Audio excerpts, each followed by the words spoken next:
Boa noite, bons amigos. Estou aqui representando a equipe de pernas,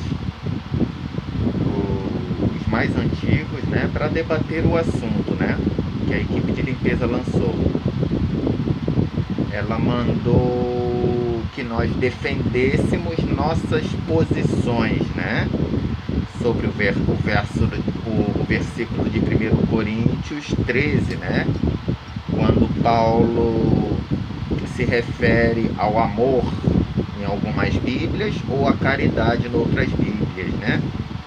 E que no último versículo fala, né, que dentre o amor, dentre a fé, a esperança e a caridade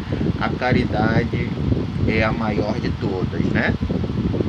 E como se sucedeu os comentários, né?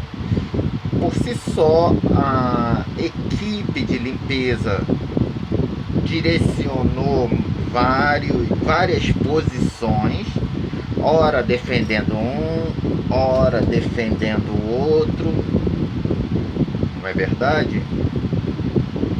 Também falou que a forma de caridade dos mundos, dos dias atuais, está de uma forma que não está beneficiando quem realmente merece a caridade, não é verdade? É a grande realidade, né? Hoje em dia, as pessoas cristãs, evangélicas, etc, etc, etc, preferem deixar seu dinheiro em, seja ONGs, seja na própria igreja, seja aonde for, menos na mão diretamente do necessitado, ou do doente, ou do aflito, ou etc, etc e tal, evitando assim esse contato físico, né? O contato físico do doador e daquele que recebe. Será mesmo que isso não é importante, meus bons amigos? Se assim for, fazer as coisas pelo celular sempre será mais fácil, né? Passar essas correntes de redes sociais que todo mundo faz, não é verdade? Sem desmerecer, não é verdade? Às vezes a pessoa só tem aquele intento dentro do coração para fazer essas correntes de redes sociais. Mas talvez não seja o caminho. A própria filosofia chinesa diz, né, que a mão que trabalha e a mão que mata, ambas têm a mesma cor. Como assim, Yutaka? O trabalhador é digno do seu salário, não é verdade? É essa a realidade. Agora, você pagar para não trabalhar, que deixa uma dúvida, né? É como se eu tivesse um filho e fosse um ser muito ocupado e deixasse todos os cuidados do meu filho com a babá. Ou seja, a babá vai educar, a babá vai saber mais histórias, vai saber dos problemas do seu filho do que você mesmo. Será mesmo que quando você precisar, ou quando você quiser ganhar um carinho, um gesto de afeto do seu filho, você vai conseguir? É a grande realidade da forma que a caridade está sendo exercida hoje em dia. Vários bordões de internet, bordões por próprios pastores, ministros evangélicos, etc, etc e tal, desincentivando a caridade corpo a corpo na rua. Aí vocês vão me perguntar, né? Hoje é equipe perna, irmão Cavalo, mas aonde o senhor quer chegar? Eu quero chegar naquele velho bordão. A fé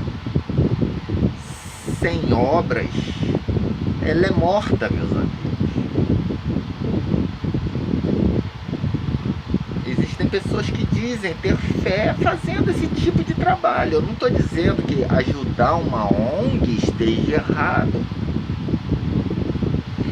mas é necessário que a pessoa tenha esse discernimento que o corpo a corpo é essencial. Se não for o principal, às vezes a pessoa que está recebendo a doação não está precisando de dinheiro, não está precisando de um prato de comida. Às vezes ela está precisando exatamente daquilo que você tem a oferecer. E você está precisando exatamente daquilo que ela pode lhe oferecer. Mas quando interrompemos esse percurso, quando terceirizamos isso, acabamos por perder, meus amigos.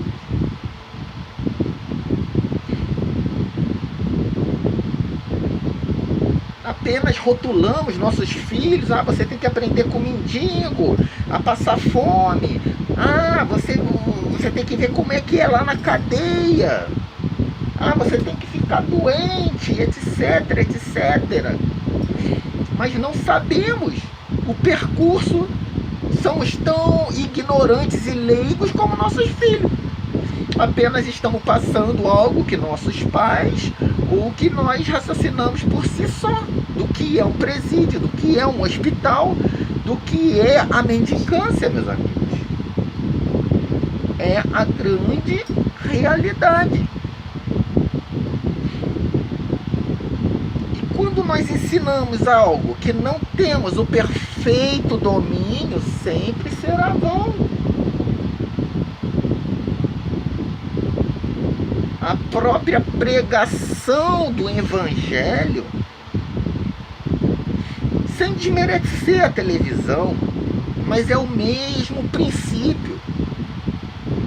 Sem aquele contato corpo a corpo, aquela resistência, como você vai desenvolver a maleabilidade da sua pregação? Já que geralmente quando você usa a sua pregação, você já está com as pessoas basicamente convertidas, não é verdade? Conversas. Então se torna aquele intervalo precioso que eu digo, fica à parte. Aquele túnel de possibilidades fica, como se diz, faltoso nessas questões. Aí quando isso aí nós estamos falando de fé, e quando se põe a esperança, vocês já conversaram com um tambor vazio?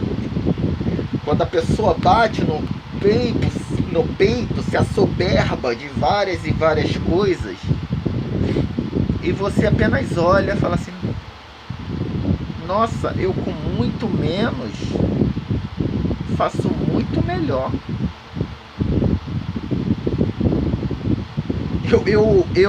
Quando fazia minha malhação, quando eu comecei quando era jovem, eu ouvia muito isso direto. Ué, pô, você treina tanto, treina 2 vezes ao dia, ciência de banana com aveia, e o menino da rua ao lado que é pedreiro é muito mais forte que você.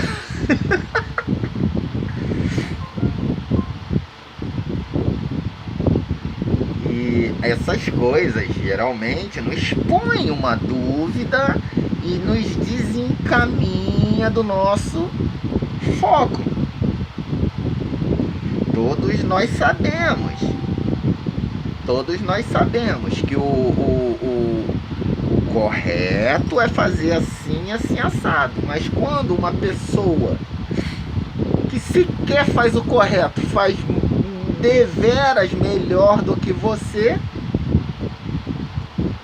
então automaticamente você se sente um tambor vazio. E isso é a falsa esperança. Por que será, né? Será que eu treinei, que estava treinando pouco? Será que estava faltando conhecimento? Existe a genética, não é verdade? Então, para nós adquirir uma esperança,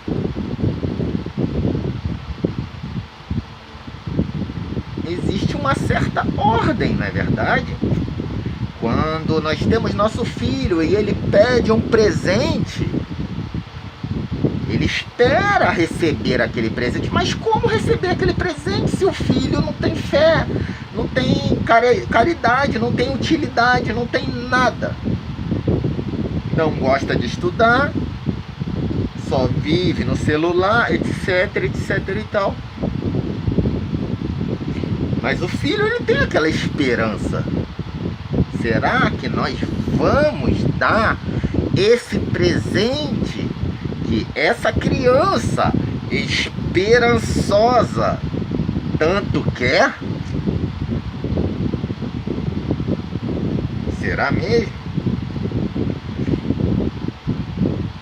No ruim, nós vamos dizer que vamos dar pro mendigo. No ruim, nós vamos dizer que ele não dá valor ao estudo, que tinha que pegar uma criança do morro e pagar as mensalidades do estudo. Mas sequer nos pomos no lugar do mendigo ou da criança do morro. Já que queremos tanto explicar isso, por que não pegamos nosso filho, sentamos com o mendigo e conversamos? Garanto que será uma experiência e tanto. Se você tiver maleabilidade para lidar com eles, não, o mendigo é arredio, é violento, aí você explicar para a criança. Sabe por que ele é violento? Sabe por que ele é assim? O mundo enlouqueceu ele pegar essas coisas, sol na cabeça, as pessoas expulsando ele como um cachorro sem dono. Por isso que ele é assim. Você quer ficar assim? Você sabe o que é ficar 3 dias sem comer nada? Você sabe o que é comer coisas do lixo azeda, sem saber se você vai passar mal ou não? Não existe essa possibilidade de ir para o hospital, nada disso. Aí talvez a criança compreenda melhor. Você tá vendo? O cheiro do mendigo é por causa que ele não toma banho. Não é porque ele não quer ou ele não gosta. É porque ele sequer tem um lar para se banhar. Você quer ficar assim, desse jeito, mas você não vai falar isso na frente do mendigo. Naquele momento vocês estão ali para ajudar, para dar o seu melhor, para aprender, não é verdade?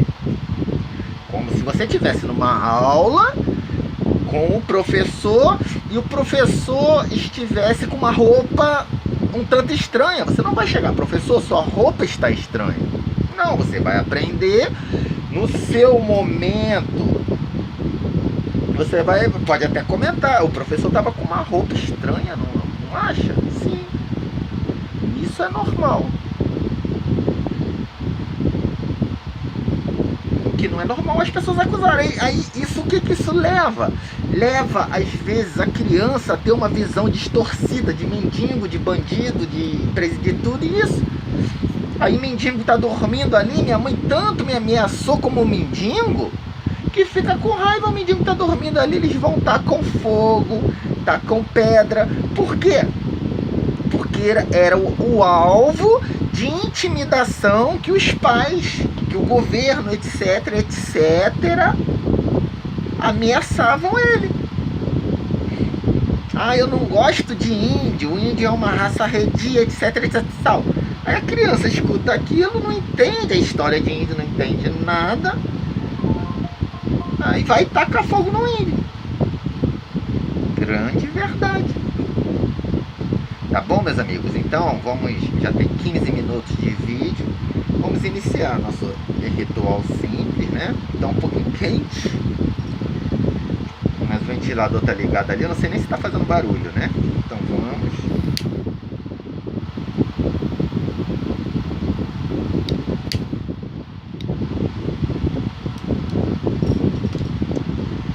O local será aqui, né?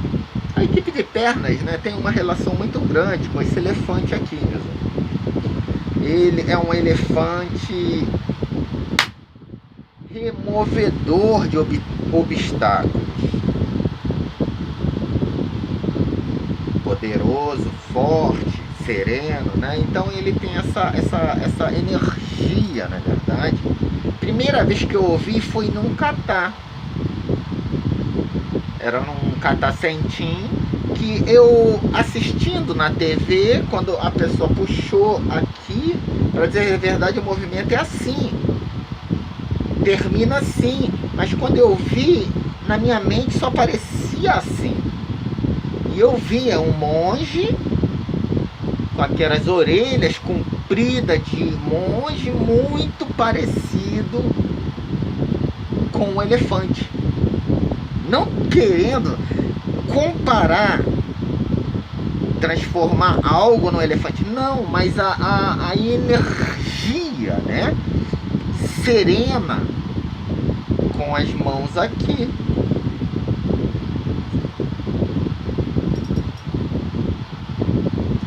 Foi com um mestre muito, muito antigo, né?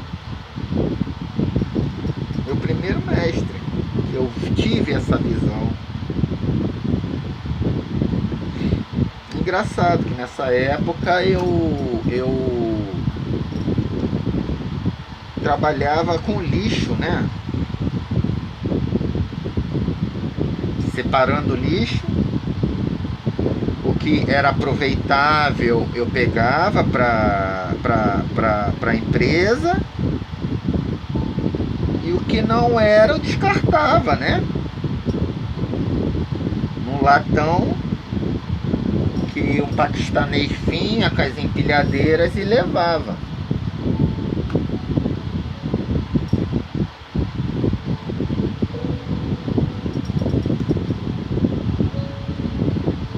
Tudo relacionado à madeira, né? Talvez esse seja um dos nossos removedores de obstáculo, né? Não tudo rotular. Quando a gente tudo rotula, é diferente de tudo escolher o mel, né? O que acontece? A abelha dá o mel, a aranha dá a peçonha. Então, seres que se adequam ao mel, tudo vai dar mel. Seres que se adequam à peçonha, ao veneno, tudo vai dar veneno. Né? Esse velho leque aqui, que eu não quis perder. Eu fiz um trabalho meio estranho aqui, né? Eu colhei uns palitos de picolé para consertar os dois bracinhos dele. Ficou meio torto, né? Mas é tudo que eu tenho. Pra mim fica difícil comprar outro, né? E como eu já tinha esse para completar, aí eu comprei esse aqui, que é inteiriço. É o mesmo, só que tá novo, nunca quebrou.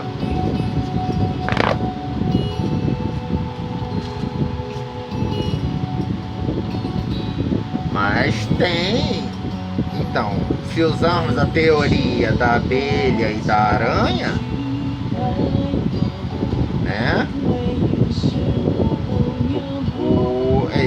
vai olhar de um jeito, outro vai olhar de outro.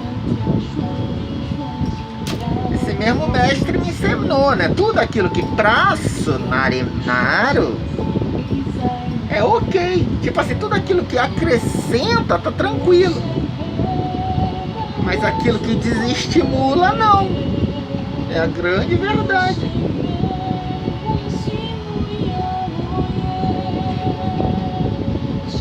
Né? Respeitar o espaço alheio é primordial. Sem querer atacar com a nossa fé, com a nossa esperança e com a nossa caridade o espaço alheio.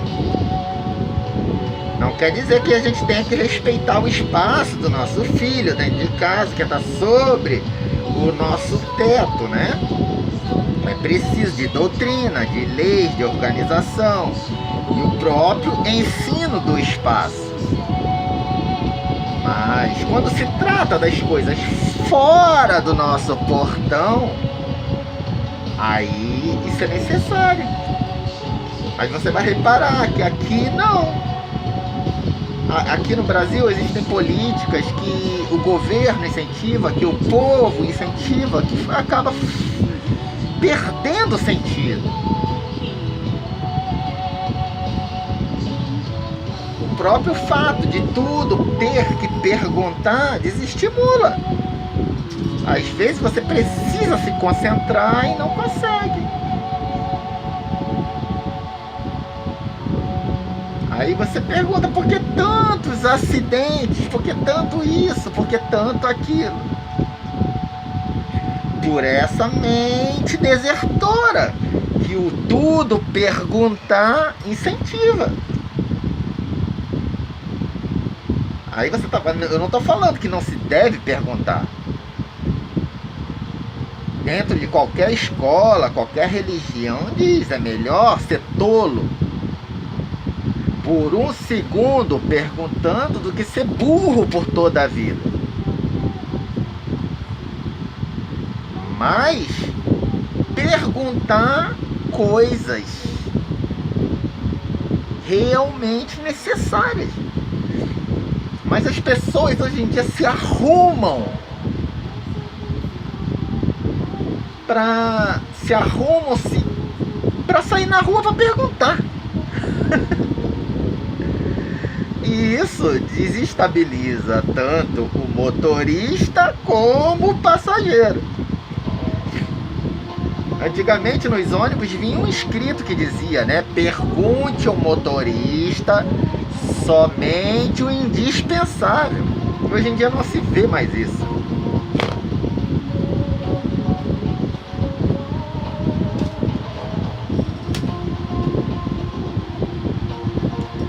Então, vamos ver as postagens, né? Eu queria mostrar um vídeo que eu fiz, né? É um catar, mas ficou muito claro por causa do sol, né? Então ficou ruim. Então eu vou explicá-lo, né? Mais ou menos. Esse kata, ele no karatê que eu aprendi se chama Ryan Shodan. É o primeiro que se aprende, mas em outras escolas ele aprende como segundo, por ser um pouquinho mais dificultoso. Dentre os 3 primeiros, apesar dele ser o primeiro na minha escola, ele é mais difícil que todos os 3, né? E ele é um kata que mais ou menos assim, você sai pegando, sai recolhendo tudo que você recolhe. Pode recolher, absorver para si, né? Sem unhas, no caso, né? Sem machucar, mas recolhe tudo que você pode recolher, que vai ser útil no decorrer desse curso que eu vou lhe oferecer. E o que eu falei, né? Eu falei K, diga, K é o mestre lá do 4º andar, né? Ele fala assim: poderia ter sido o meu mais belo kata, pois uniu todos os meus pontos fortes em um só. Mas Deus achou conveniente que essa oração seja elevada aos céus e não aos homens, ou aos verdadeiros donos dessa formidável técnica. Assim como o apóstolo Paulo, que represente cada dia vencido por esse espinho na carne que cada um carrega, seja de controlar nossa má inclinação ou simples desejo de beber. Pois foi no campo que achou, aí ele diz um versículo, né? Pois foi no campo que achou a moça que era noiva, gritou, mas não houve quem a socorresse. Deuteronômio 22, 27. É justo que o noivo só veja a noiva com vestido de casamento no dia de casar, pois uma lembrança a nossos antigos pais da casa de vidro. Fui. O que ele quer dizer com isso, né? Que o verdadeiro intuito da caridade é agradar lá em cima, não aos homens. Toda vez que você for usar seu fruto de caridade para agradar aos homens, você mesmo vai estar se desestimulando. Por exatamente isso que eu estou falando. Há muitas pregações sobre caridade. Então haverão muitas opiniões, mas você tem que perguntar qual é a opinião de Deus só. E o que você aprendeu e o que você trouxe de bom. Não são poucos os versículos que falam sobre milagres, sobre obras de caridade que devem ser feitas em sigilo e segredo.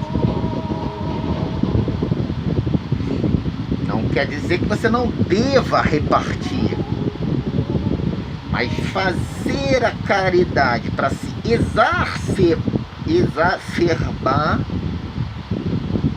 acaba se tornando, perdendo esse estímulo. E quando você perde o estímulo da caridade, tanto a fé como a esperança fica comprometido. Ou não?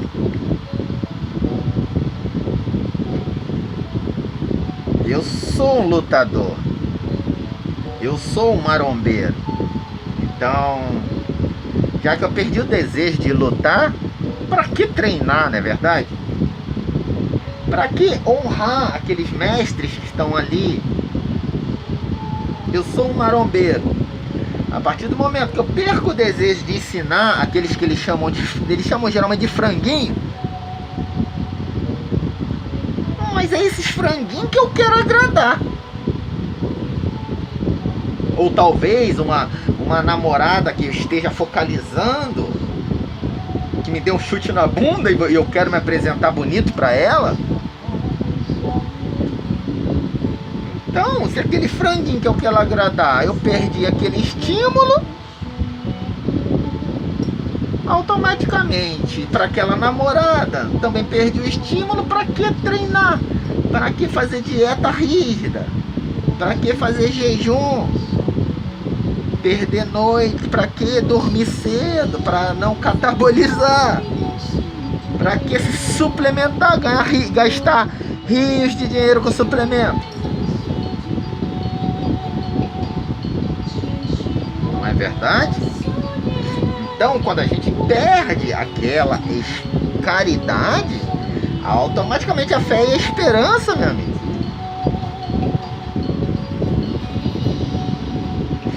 A caridade é aquilo que a outra equipe falou. Você pode estar rendendo graças a Deus ou ao demônio. Às vezes aquela obra de caridade que eu faço é para humilhar aquele franguinho, é para humilhar aquela ex-namorada também, não tem problema nenhum. Mas a partir do momento que eu perco esse desejo, eu perco tanto a fé e a esperança naquilo que é carnal, naquilo que é diabólico também. E como as esferas são iguais, tá na mesma.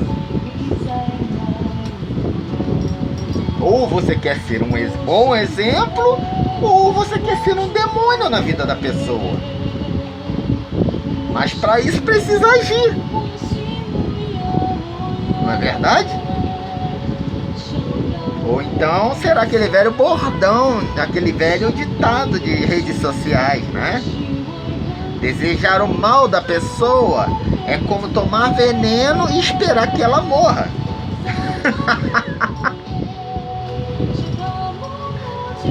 Não é bem assim, não é verdade? Se você quer humilhar uma pessoa, quer destruí-la, aquele cara que te bateu, você quer quebrar ele todo, você precisa treinar. Foi esse o ensinamento que o meu amigo me deu. A primeira vez que eu decidi fazer algo errado, aí ele olhou pra mim assim,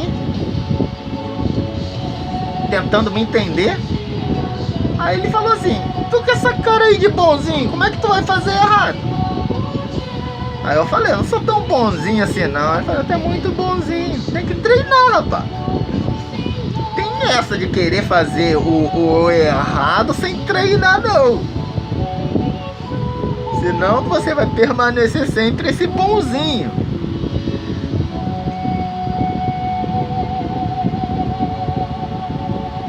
Então, que treino é esse? Esse treino é a caridade, meus amigos. Ir lá, testar sua fé, testar sua esperança. Não se abalar, chorar que nem um desesperado. Ficar de joelho lá grudado, com pena, com piedade, não. Se fortalecer com aquilo ali. Porque dois chorando, meu amigo, um não vai ajudar o outro. Se você, pô, cara, o que menos que a pessoa quer, algumas vezes chorar para confortar uma alma aflita com a pessoa, é um passo bonito, santo. Mas às vezes a pessoa que menos quer aquilo ali. Às vezes a pessoa está no hospital querendo se recuperar, aí vai uma pessoa lá com espírito triste, de choro, pior do que o dela. Também não é dizer para levar uma escola de samba, mas aquela pessoa que tem o discernimento, geralmente são pessoas mais leves, né? Tem aquela firmeza que você está precisando. Não é aquele cara que quer botar você num carro alegórico, nem aquele que quer desestabilizar, botando você no chão. Você buscando energia espiritual, saudável, e quer botar você no chão. Não. Tem aqueles que têm firmeza no agir, no falar, no conversar. Esses, sim, são treinados naquilo, não é verdade?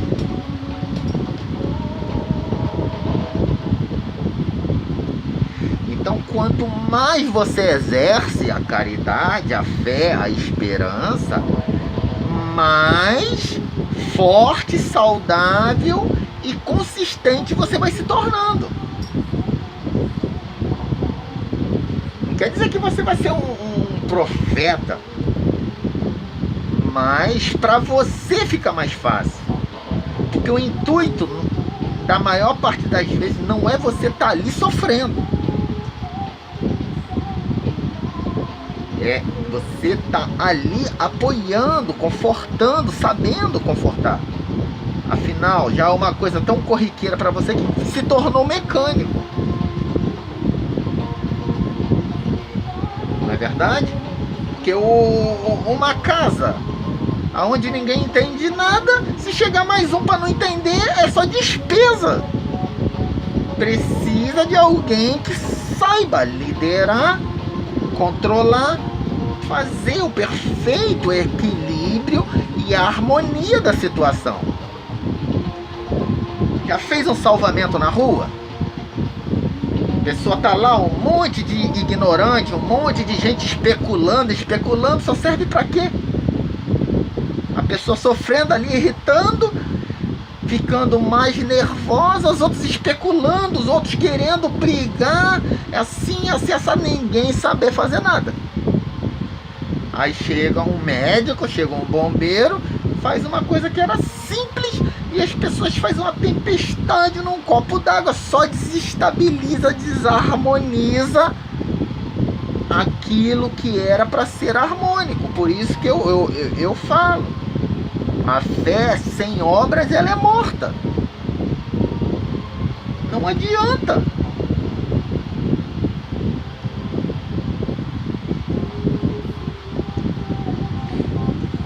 Aí eu postei o regente, né, dessa equipe, né? Hoje ele está correndo, né? Vou tentar rápido, porque o tempo está passando muito rápido, né? Eu não sei até quando vai durar o vídeo. Hoje eu dei o nome dele real é Aleluia, né? Eu chamo ele de irmão cavalo, né? Aí fala, antes no início dos tempos havia um acordo entre os cavalos. Era um antigo acordo de guerra, feito em 2 Samuel 10:11, que dizia, seus filhos forem mais fortes do que eu, tu me virás a socorro. E se os filhos de Amon forem mais fortes que tu, irei socorrer-te. Era basicamente um acordo entre anjos, mas Satanás, vendo isso, logo tratou de desatar estes laços, sobrecarregando-os, estimulando e, por fim, dominando e viciando alguns cavalos, através da estratégia e da malícia. E muitos poucos cavalos mantiveram seus acordos de pé. Pois irmão se voltou contra irmão, família contra família, amigo contra amigo, o homem contra Deus, contra o governo, contra si mesmo. Princípio elementar e primeiro de todos que surgiu no Éden. Entre Adão e Eva e perdura até nos dias de hoje. Afinal, foi a tática mais infalível que já existiu e deu a new destiny of the earth. Falou, e deu um novo destino à Terra. Mas ainda pode se encontrar vestígios desses antigos acordos entre anjos por aí, até Satanás encontrá-lo e destruí-lo por completo. Por isso, tanto eu, Aleluia, quanto meu irmão, Amaterasu, preferimos estar dentre os perseguidos, não por preferência completa, mas pelo destiny que nos cabe, imposto por alguns piores que nós, detendo apenas algum status social diante de homens, nada além. É o que ele está falando, meus amigos. O que ele quis dizer? Satanás, ele até intenta quanto aquilo teu pensamento, né? Dizem que ele não pode ouvir nossos pensamentos, né? Mas as nossas palavras, nossos atos, nossas obras já descrevem nossos pensamentos. Então, já Satanás, que é um ser antigo, evoluído, ele já sabe. Mas quando nós nos vangloriamos demais daquilo ali, o destino acaba por se encarregar de quebrar aquele seu orgulho, tanto para fazer você subir a escada ou para descer a escada, menos que você fique ali em cima da soberba. Não são poucos os exemplos que se vê em lutadores, seja de jiu-jitsu, karatê, taekwondo, que ou alcança a faixa azul e para, ou alcança a faixa preta e para, porque alcançou seu objetivo. E apenas se gabam para se vangloriar naquilo ali. Não são raros. E é nesses tópicos que a pessoa acaba entrando pelo cano. Porque adquiriram algo importante, mas deixaram de cultivar. Aí é que entra a parábola dos dons. Era para ser algo cultivável, não para se vangloriar. Ah não, já ganhei isso aqui, pronto, tá no papo, é meu, não preciso fazer mais nada, não preciso trabalhar, não preciso fazer mais nada.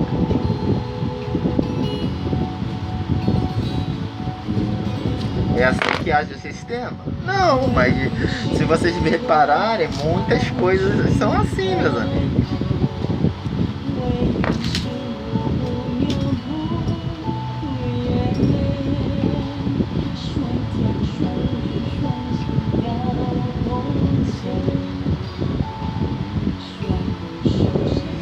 Quando nós nos vangloriamos demais, Satanás, né, assim como Adão e Eva,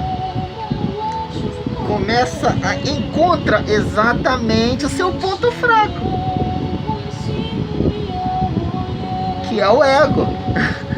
Aí, meus amigos, quando Satanás encontrar esse ponto fraco, ele decidir atacar, não vai ter oração, esperança, caridade que dê jeito, não é?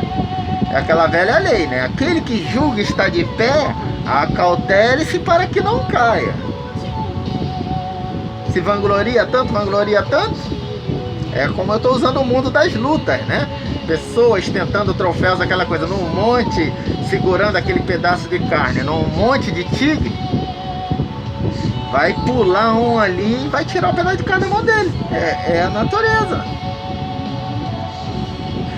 Se a natureza humana é assim, imagina na espiritual, que os demônios são sedentos, tem relatórios, tem pactos a cumprir. Aí aqui apareceu o irmão do Aleluia, né? Que é o primeiro cavalo branco. Apareceu o Amaterasu, que é o cavalo preto, né? Ele fala assim: é doloroso conversar sobre honra com quem nunca a possuiu. Se torna apenas um assunto emocional. Cada vez que certos seres gritam a palavra honra, se escorando ou se protegendo em outros, sinto como uma facada em meu coração. Sou diferente de meu irmão Aleluia, que não gosta de ver e ligar defeitos. Os defeitos de meus inimigos me dão força e estimulam meu coração a cada armadilha. O umbral sempre me tornará mais forte e sua energia convertida em um inimigo. A dor incita a força. Comamos hoje para trabalhar dobrado amanhã. O dia do fuzil suspenso e o dia do fuzil sobre meus pés. Quero glórias, poder, dinheiro, fama e ouro, sim. Mas quem não quer? Quem não quiser, dê seu celular pro mendigo. A dor que vela, a noite é longa. Aí deu que aí, dei. É um cavalo cavalgando, né? E eu não lembrava disso aí que eu tinha escrito, mas ele só está refazendo, né, os caminhos dos demônios. Né? Porque um dos princípios de honra é se gabar menos, falar menos, né? É um das coisas principais dos seres honrados, né? Eu estou falando da verdadeira honra, né? Existe a honra do mundo, que é exatamente a ostentação de elevar coisas para que o mundo veja. Mas quando a gente se fala da verdadeira honra, ela não é exposta, né? Ela é guardada por si só pelo cavaleiro. Né? Aí ele ficava olhando assim as pessoas, se orgulhando, vangloriando nisso, naquilo. E ele só olhando assim como uma facada no coração dele. Porque a Amaterasu é um cavalo antigo, né? Ele é irmão do Aleluia, eles são unidos, né? Mas é um cavalo antiquíssimo. Então esses caminhos que as pessoas se vangloriam, ele já fez quando jovem, até ter sua pata quebrada. Foi quando ele se revoltou contra o sistema, que é natural. Que ele sempre supra-menciona isso em seus textos, né? Ele sempre fala: os defeitos dos meus inimigos me dão força e estimulam meu coração a cada armadilha. Que defeito é esse? A pessoa se vangloriar com aquilo que ele resolveu fazer oposição. E ele, como ser intelectual, ele basicamente faz essa armadilha.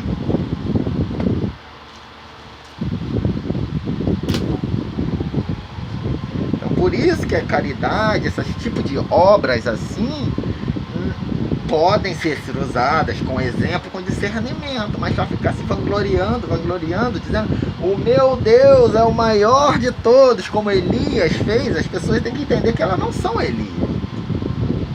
Elias foi embora numa carruagem de fogo, as pessoas têm que entender que elas não são. Quer dizer que não seja justificado num tema você usar isso, mas quando as pessoas supramencionam aquilo ali, acaba aquela energia ficando ali grudada. Quando aquela energia fica ali grudada, é exatamente onde esses demônios gostam de atacar.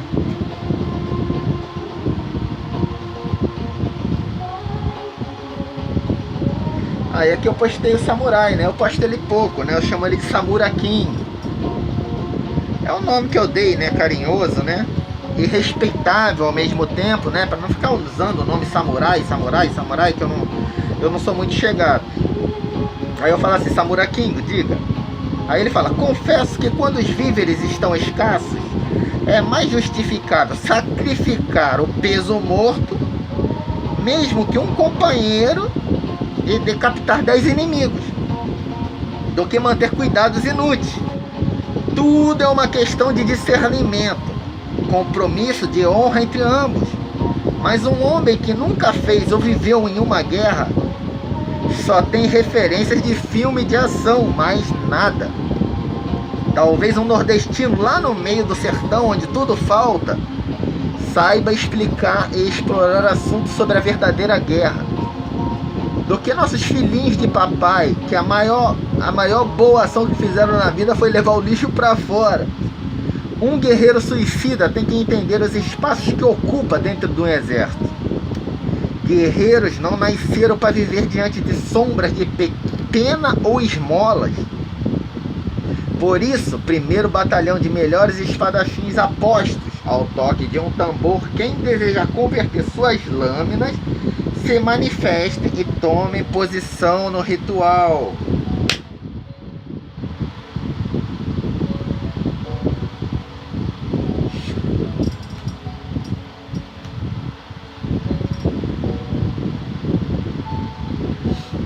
Parece trágico, não parece, meus amigos? Mas o que ele quer explicar ali é uma coisa simples. Quem lê isoladamente aquilo ali vai olhar e dizer, caraca, estamos numa guerra, meus amigos. E quando estamos numa guerra, no nosso trato com o outro, tem que ser tudo bem entendido, detalhado, para que aquela pessoa que você está lidando tenha compreensão do que é a sua vida e a vida dela. Não deixar espaços em brancos, vãos, que deixem o desentendimento. Consegue entender? Às vezes o guerreiro dele entender que ele precisa ser sacrificado, porque está dando muito custo ao grupo, e o grupo não pode se mover em torno daquele guerreiro ferido. E o guerreiro por si só tem essa compreensão. Ao invés de especularem, fazerem picuinhas, fulano de tal tá dando muito gás, fulano de tal, eu tô carregando ele na costa, isso assado, não. E onde se trata, vamos supor, no trato da caridade, explicando que aquilo é tudo que você tem, mas é o melhor que você pode dar.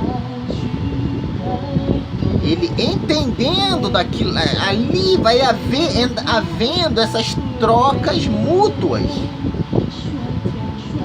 E ao mesmo tempo você está ensinando e educando aquele ser que não sabe, ele só sabe receber. Mas você, o que ele menos menos precisa é aquilo ali. Então, quando você sabe manipular essa energia de guerra, fazendo ele compreender a posição dele e a sua posição, tudo fica mais fácil.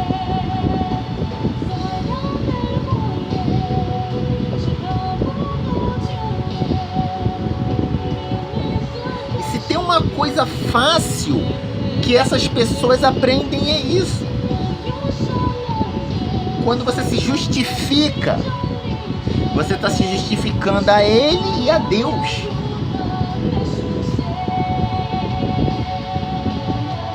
Uma vez, quando eu comecei a andar nas religiões, eu adquiri a energia dos pescadores sobre a boa ação. E aonde girava essa energia? Quando eu fazia a boa ação,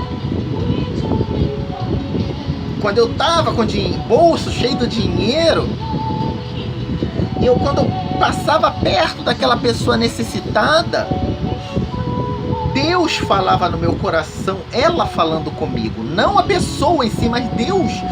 E a pessoa falando assim, pelo Espírito Santo: pescador, como foi a pesca hoje? Tipo assim, pedindo a porção dele. Mas aquilo era tão maravilhoso, tão delicioso no meu coração, e eu respondia: meu bom amigo, hoje a pesca foi excelente, vamos fazer festa, vamos dançar.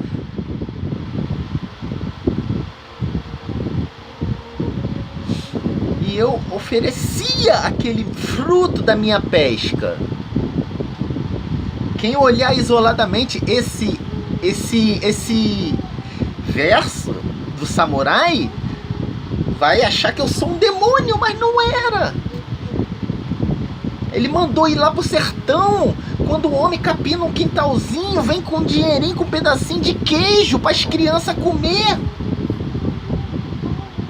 como se tivesse ganho o mundo. Mas é uma energia que as pessoas não sabem, e esse é o meu segredo. E quando a pesca tá ruim, aí eu falo: meu bom amigo, a pesca foi péssima, vamos orar para que o Pai faça a nossa colheita crescer, a nossa pesca crescer, para podermos dividirmos, nos divertir, dançarmos, nos abraçar. Esse é o verdadeiro espírito. Solidariedade. Confiando um no outro.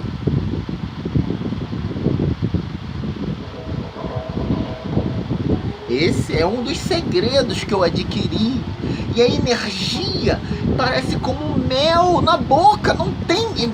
Eu falando assim, daqui a pouco Satanás põe logo um empecilho. Mas não tem como não ter mel. Quando você passa pelo mendigo, o espírito grita: pescador, como foi sua sorte hoje, pescador? Aí eu olhar para ele sorridente: hoje a pesca foi boa, meu bom amigo. E aquele sorriso, aquele olhar de esperança que o rapaz precisava, ele recebe. Sem amargor, sem aquela: ah, não posso, estou precisando. Não.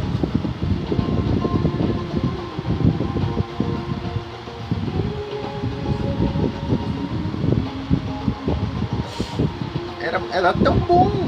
E esse hábito você pode utilizar como em tudo, meus amigos. Em tudo que você faz. Como foi a pregação, pescador? Aí você vai falar: hoje o mar não estava para peixe, meus amigos. muito tubarão, muita turbulência, muito vento. E isso é edificante e purifica seu interior. Entendeu? O que a palavra do samurai queria dizer? Ele não queria matar aquele guerreiro dele, é precioso, mas é necessário.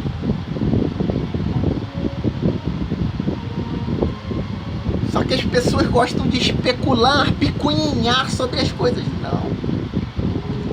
Então, ele faz essa troca especial, ensinando a posição dela.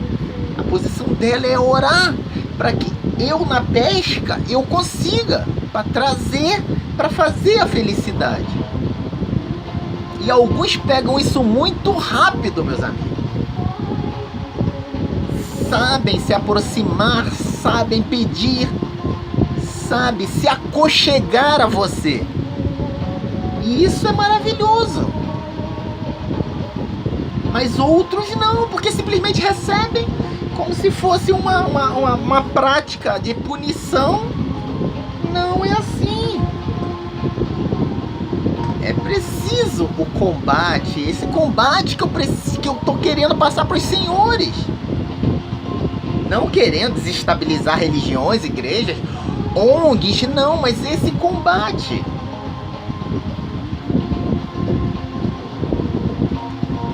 E a pessoa que está ali recebendo, ela não quer se sentir uma inútil. E ela sabe, mesmo que ofereça um pouquinho de energia, ela vai sair satisfeita e feliz. Então, ambos sairão felizes. Então, essa prática do pescador, ela é excelente para tudo. Para manter a mansidão, a cordialidade, a cortesia na família. No Japão, quando o marido chega do trabalho, a esposa que está lá no fogãozinho fala o kairi. Aí ele fala tadaima. Aí a esposa fala o kairi. É algo fixo. Que diz assim, eu cheguei. Aí ela fala assim, seja bem-vindo. É algo lindo. Então quando ele chega, eu cheguei, ela fala, como foi a pesca, meu marido? Aí ele, como já que pegamos basicamente a força, a espadada e pomos aquilo ali dedicado a Deus, aí ele só pode responder na forma de Deus. Aí ele fala, hoje a pesca estava complicada.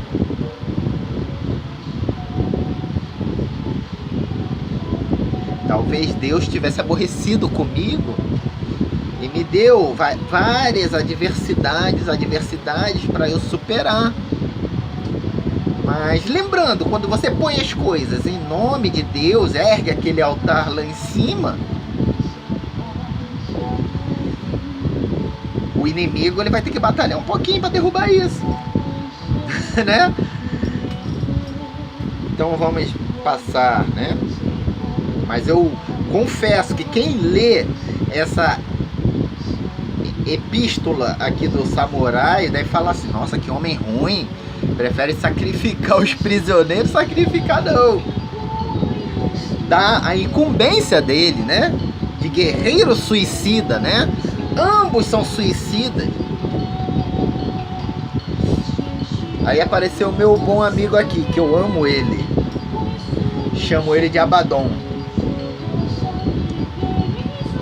Abaddon é o anjo do abismo, né?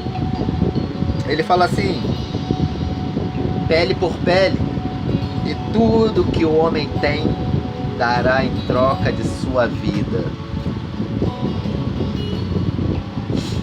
Ele fala do grande desafio, meus amigos.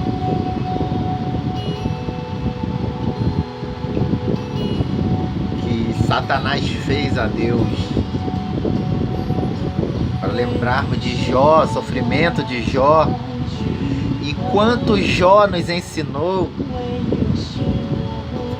exercitando o quê? A fé, a esperança e a caridade. Quem foi melhor que Jó para dizer sobre fé, esperança e caridade? Se houver alguém que tenha especificado, dado um exemplo melhor, me corrijam. Não houve. Por isso que veio o guerreiro do abismo. Tá falando assim, tu vai cavar e vai dar em Jó.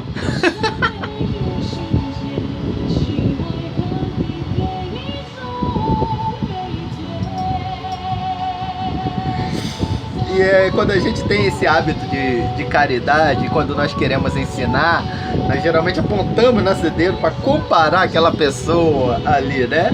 E quando nós fazemos isso, nós simplesmente estamos incitando o desafio que Satanás fez, que é pele por pele, tudo que o homem tenta falando assim, você vai ser igual aquele mendigo. Às vezes você está amaldiçoando seu próprio filho com a maldição de Satanás, ao invés de conduzi-lo pelo caminho certo. Eu confesso que eu também tenho esse hábito, só que eu sou um pouquinho diferente, né? Eu por questões de cordialidade, de dignidade, orgulho e honra, né? Com as coisas que eu aprendi, certas coisas eu prefiro exercer a força dos meus braços do que manter um desejo venenoso no meu coração.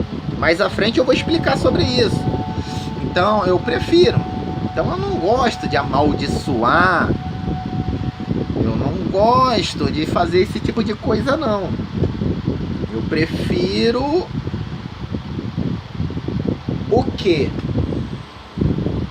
Eu prefiro exercer por si só, pela força da minha fé, dos meus braços, da minha esperança, da minha caridade, que lançar algo espiritual. Não faz muito a minha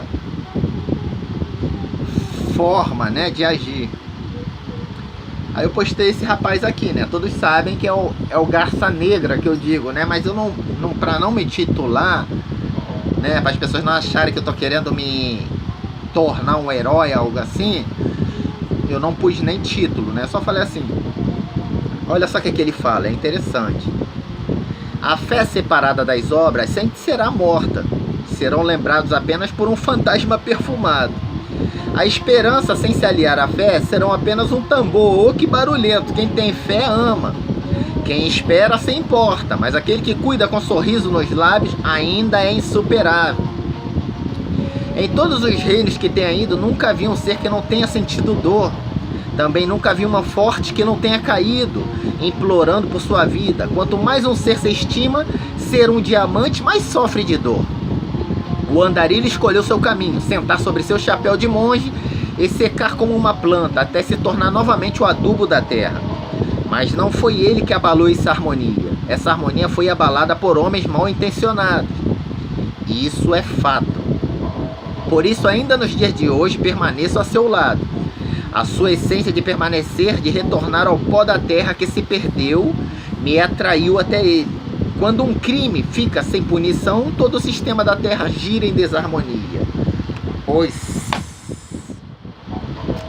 ele disse tudo o que eu falei até agora, né?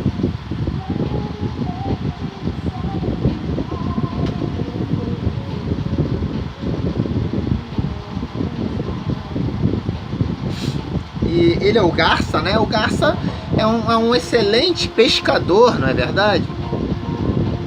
Então, o que ele quer dizer aqui? Tudo isso que ele disse agora se resume, né, nessa parábola do pescador que eu criei em minha vida, né?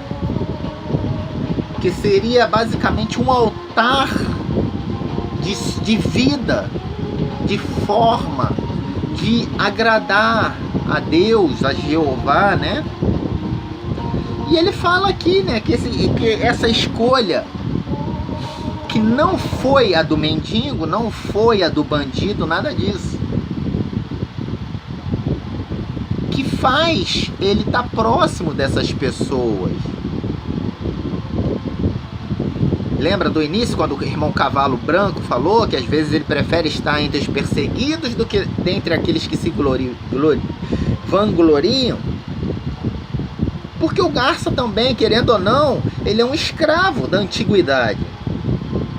E ele falou, eu nunca vi um reino que não tenha caído. Eu nunca vi um grande, ele fala assim, em todos os reinos que tenha ido, nunca vi um ser que não tenha sentido dor.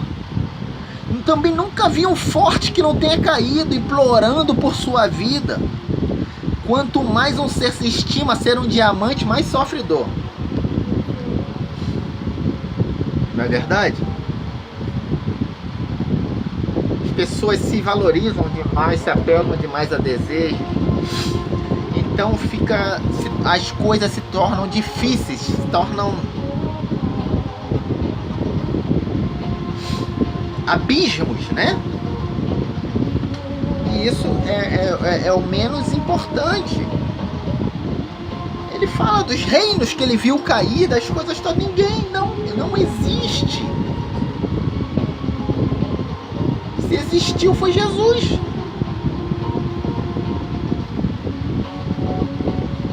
E novamente ele toca no termo se vangloriar. Aí eu postei esse professor aqui, ele representa um amigo, né? É o professor Girafales, né? Mas aqui eu escrevi Girafalques. E ele fala assim, aquilo que eu queria dizer para os senhores, né? Saudade do tempo que ajoelhava ao pai para pedir apenas umzinho. Macumba boa essa, né? Quando você arreia o despacho, não para matar o sujeito, mas apenas encontrá-lo. Aí sim a fé se une às obras e se encontra a caridade. Ou não? Ele está falando daquilo que eu estava querendo explicar, né? Que eu não gosto de amaldiçoar, de fazer picuinha, de falar mal, essas coisas não me justificam em nada e só envenenam o meu coração. Ele fala assim, podem me rotular de macumbeiro sim, mas a minha macumba, então, é uma macumba injustificável, né? Se tu vai arriar um despacho, fazer um pacto com Satanás, um monte de coisa. Pra que tu faz isso tudo? Só pra encontrar o sujeito, pra você matar o sujeito? Não era mais fácil você fazer esse despacho todo, essas coisas todas, pro Satanás matar o sujeito?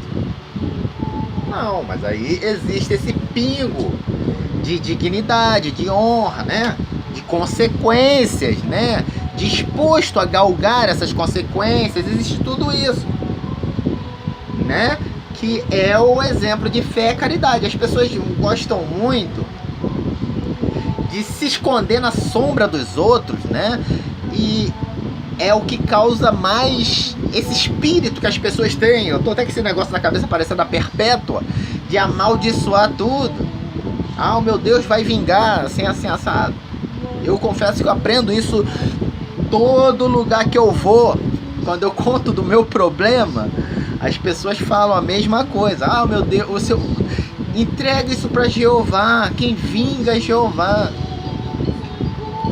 Aí eu sou um pouquinho cabeça dura nisso, mas falando, mas Jeová está com tanto trabalho, porque todo mundo faz isso. Eu, para dizer a verdade, eu só iria poupar o trabalho de Jeová dessa vingança, né? Se ele quiser que eu mate, eu mato. Se ele quiser que eu dê um beijo, eu dou um beijo. Um soco no nariz, um soco no queixo, né? Pegue pelos cabelos, saia correndo 30 quilômetros, né? Mas é um entendimento ainda vão, mas é um entendimento bastante honroso, meus amigos, comparável ao que você vê por aí, de pessoas se escondendo atrás da sombra das outras, que não são raros. Aí eu postei aqui, meu amigo Montanha, né? Ele nas várias posições dele, né? Sempre imóvel. Aí ele fala, tac, tac, o discurso lindo. Ele queria falar um palavrão, mas como ele estava em solo sagrado, aí não foi permitido. Aí ele só pode dizer aqui, discurso bonito.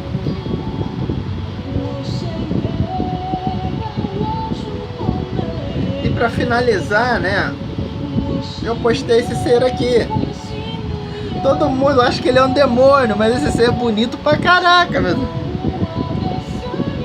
Ele fala assim, Onimarukun, o nome dele é Onimarukun, né? Ele fala assim, Onayaró, já era tempo de você me descer daqui, para que não morramos esquecidos ao tempo, para que o espírito do vale permaneça, sempre curvados em nosso dever angelical.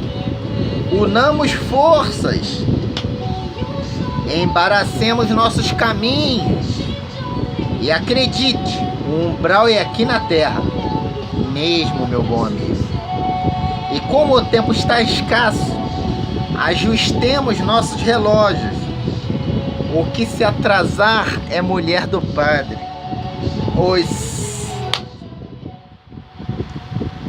Ele é um ser bonito pra caramba. Ele tem várias formas, né? Então, essa forma que ele se apresentou, né? Dizendo que o umbral geralmente é aqui na Terra, só que cada pessoa passa o seu umbral de um jeito, né?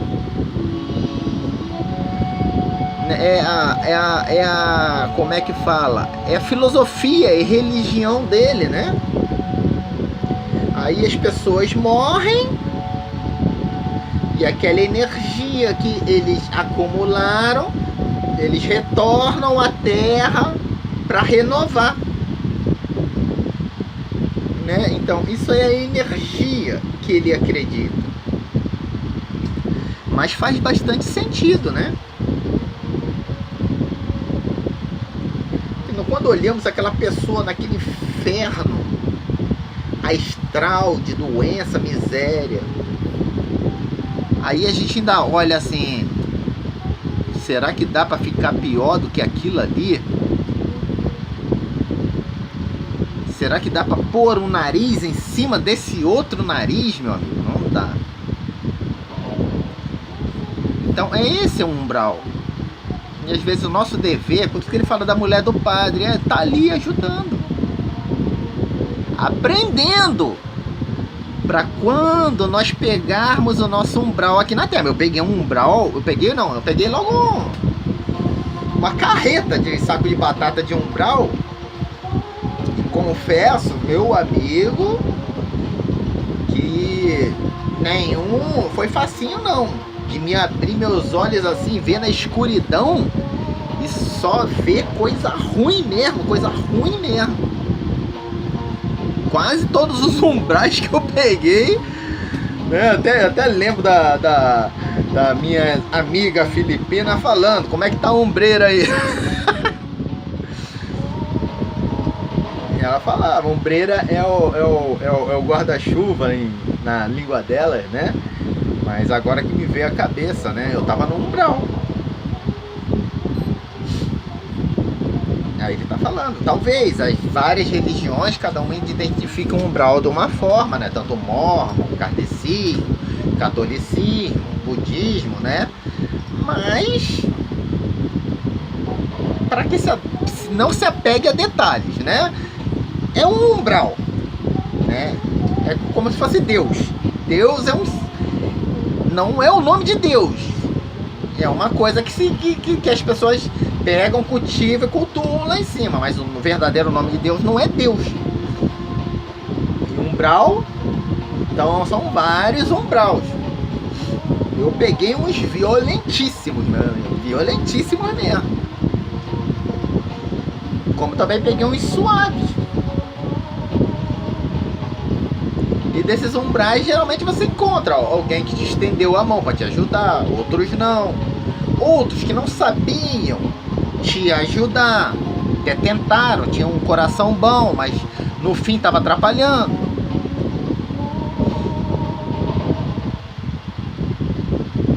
Tá me vindo imagem, deu dentro do elevador com várias pessoas.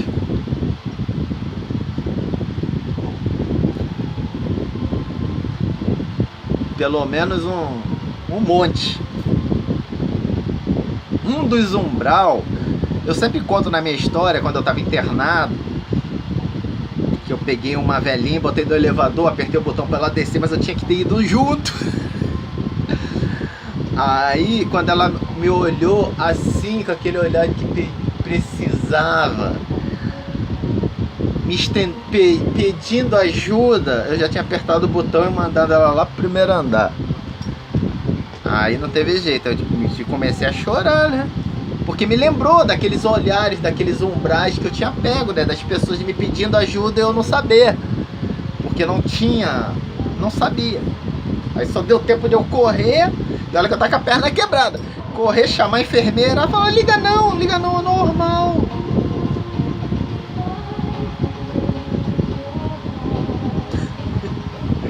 Então tem esses umbrais simples, né, que a gente faz besteira, mas tem uns mais sérios.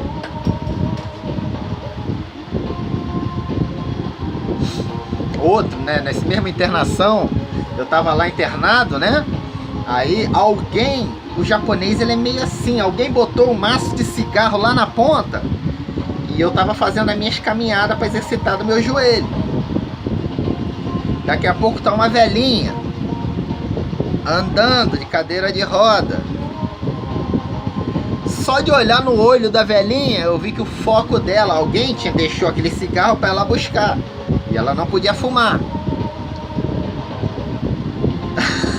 Aí eu fui lá e acabei falando para a enfermeira. Aí eu já peguei outro umbral, pô, a pessoa tá no fim de vida, na morte ali. Às vezes era o último pedido dela, e eu acabei interrompendo aquilo ali por inocência. Então esse tipo de ajuda que não é bem-vinda, vocês conseguem entender? É o tipo de ajuda que não é bem-vinda, né? Aí confesso que sofri, eu tava ali, né? Aí quando eu vi a enfermeira ainda lá pegando o maço, e a velhinha chegou lá e não tinha um maçozinho de cigarro dela, né? É algo que você senta e você escreve no mínimo, no Japão, um livro de 500 folhas. Mas aquilo ali foi a minha forma de me arrepender, mas interrompendo o processo de outra pessoa. E é uma coisa que é muito invadindo o espaço de outra pessoa, e é algo que é muito corriqueiro aqui no Brasil. Não é verdade? E no fim isso acaba gerando criminalidade, crimes e crimes e crimes. Por que isso? Então, aqui no Brasil você pode passar fome, pode perder sua saúde, perder tudo. Você só não pode se matar. Ninguém vai te ajudar. Ninguém vai te ajudar, ninguém vai te levar para o hospital, ninguém vai fazer isso. Mas você não pode se matar. Você tem que ficar aí na cama definhando, virar um vegetal, mas você não pode se matar. Então esse tipo de raciocínio se torna algo estranho. Tá bom, meus irmãos amigos? Então, nossos vídeos acabaram, então vamos finalizar. E como nós vamos finalizar? Os senhores conseguiram entender a fé, a esperança e a caridade na minha parábola do pescador? Vocês conseguiram pegar a essência dessa troca mútua, desse combate, né, físico, nesse combate de cavalheiros, nesse combate de cortesias, sem corações mal intencionados, com sorrisos, com danças, com abraços, com carinho, com amor? Em cima dessa parábola do pescador,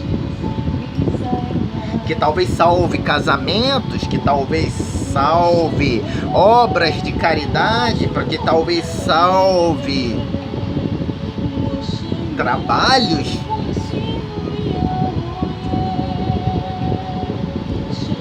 Simplesmente pondo as coisas lá pro Deus lá de cima. Ao invés de botar a pessoa no elevador e apertar o botão para baixo, não. Bota a pessoa no elevador e aperta o botão para cima. Não é?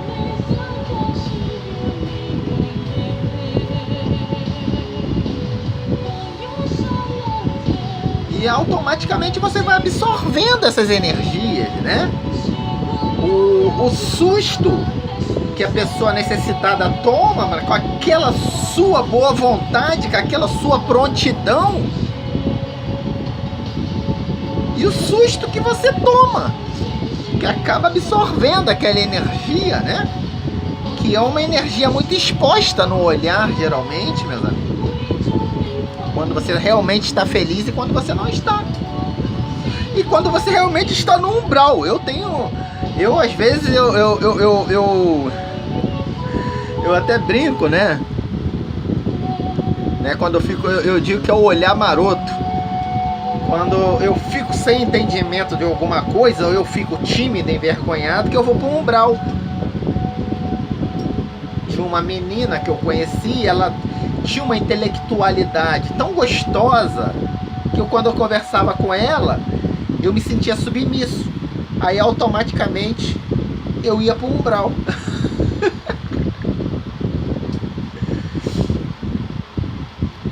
Não, confesso que era gostoso, mas devemos evitar esses umbrais, né? Tem uma outra pessoa que eu teclo, geralmente, vira e mexe, né? Quando ela me pega distraída, ela me manda para o umbral. Às vezes os meus instrutores religiosos me mandam para o umbral também. Umbral é quando eu fico assim, com a mente vazia no inferno, lutando para sair daquilo ali, daquela chave. Imagina um cara que nem eu, que fui criado tudo quanto é coisa de inferno. Quando entro no meu umbral sem querer, aí é complicado. Aí eu fico no meu umbralzinho lá, lutando, com aquele olho meio... Eu acho que eu fico até estrábico, né? Porque eu não consigo... A minha natureza é fixar os olhos na pessoa. Quando eu não consigo fixar os olhos na pessoa, automaticamente ela vai pro chão. Aí eu fico aquele olhar de garça, tentando sair do umbral. Você sabe que a garça é um pescadorzinho, mas ela tem uma certa síndrome de Down, né? Então, muito cuidado, meus amigos, com esses umbrais, que são perigosos, né? Quanto menos tempo você ficar no umbral, a luta tem que ser sempre isso. De ficar o menos possível nesses umbrais mentais que nós entramos. Sempre fortalecendo o vigor, não é verdade? O entusiasmo, tudo isso. Né? Existem pessoas que simplesmente viciaram suas mentes a esses umbrais intelectuais. É triste. E se foi, eu acho que a equipe de ontem que falou que quando você morre, você renasce para abrir a mão daquela desgraça que você tatuou a vida toda na Terra. Aí é difícil. Então, é aquilo que o Animaru Kun falou. A gente tem que aprender a pôr nossos relógios e se permitir. A aprender, a se permitir, a se aperfeiçoar, a mudar padrões que não estão dando certo. Certo, meus bons amigos? Então tá aí nossa explicação mais dos mais antigos, né, diante dos ensinamentos dos mais novos, né, favorecendo e, como é que fala, apoiando o escrito original daquilo que Paulo escreveu em 1 Coríntios 13, certo? Eu não sei se é 1 Coríntios ou 2, mas eu acho que é 1 Coríntios. Certo, meus bons amigos? Então aqui nós terminamos essa transmissão.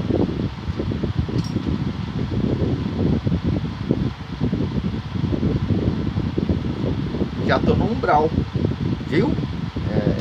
A gente não pode ficar chamando, que a gente chama, aí automaticamente a gente entra nesse umbral.